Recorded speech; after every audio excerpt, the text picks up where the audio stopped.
Bon, alors ça fait des années qu'on parle de manque de moyens matériels, humains surtout, notamment dans notre département.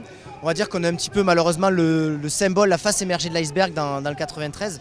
On a tout simplement pas d'assistante sociale, parfois dans certains établissements, c'est le cas dans le mien.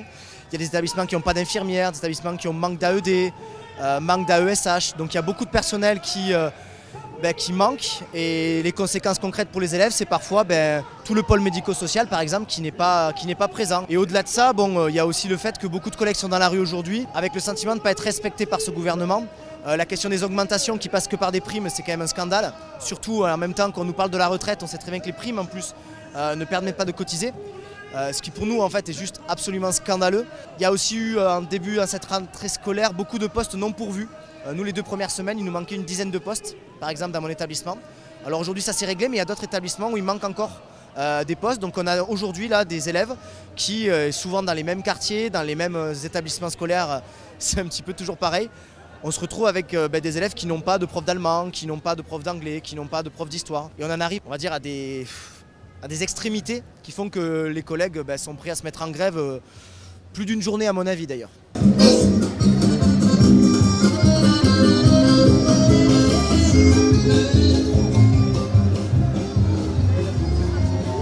Les psychologues ne sont pas reconnus, ni au niveau des salaires, ni au niveau de leurs compétences. Les psychologues n'ont pas eu de revalorisation de salaire depuis une vingtaine d'années. 30 ans même, voilà. Aujourd'hui, on se retrouve avec des psychologues qui sont quand même diplômés d'État, Bac+5, avec des salaires de misère. Et à qui on demande de toujours faire plus à moyen constant, comme tout le monde.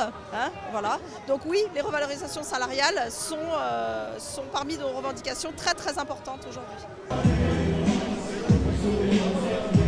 Nous, ce qu'on subit, c'est les suites de la réforme du bac et du lycée qui est en train de renforcer la sélection, de mettre en concurrence les lycées entre eux. Et on a à côté de ça une baisse de moyens, une suppression de postes qui est énorme. On a subi de plein fouet la crise du Covid qui a encore aggravé les choses. Et sur le côté des conditions de vie, en tant que lycéen, on est aussi des futurs étudiants, des futurs jeunes dans la société. On voit bien que nos conditions de vie, elles sont menacées. On essaie de se mobiliser partout en France et c'est le début aussi d'un mouvement qu'on veut faire durer sur le long terme. C'était important cette journée de mobilisation? Oui, c'est important parce que y a des luttes sur les salaires depuis le début de l'année. Elles s'amplifient, on le voit chez Stellantis, chez Total Energy par exemple.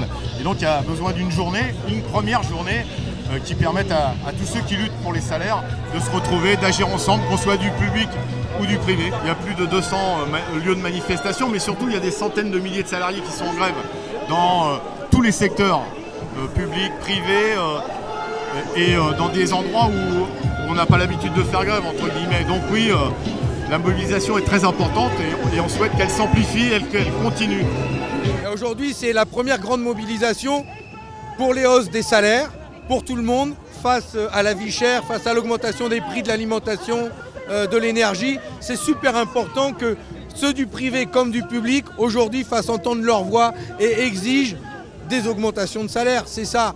Et puis quand même, avec cette réforme de retraite qui s'annonce, c'est la première journée de mobilisation aussi pour dire que cette réforme de retraite, on n'en veut pas, tout simplement. De cette société-là, on n'en veut pas. C'est pas parce qu'on a 15 ans qu'on peut pas commencer à faire changer les choses. Du coup, on s'est mobilisé et on est là pour tout le monde. En fait, on est là pour nos futurs enfants, nos cousins, nos oncles, nos tantes, nos mères, nos pères. On est là pour tout le monde en fait. Moi je suis enseignant au collège Jean Lursa à Villejuif. Là on présente avec des pancartes un clip qui a été réalisé avec les élèves pour protester contre les conditions de travail. Voilà, qu'on invite tous à aller voir pour pouvoir partager et puis se faire entendre.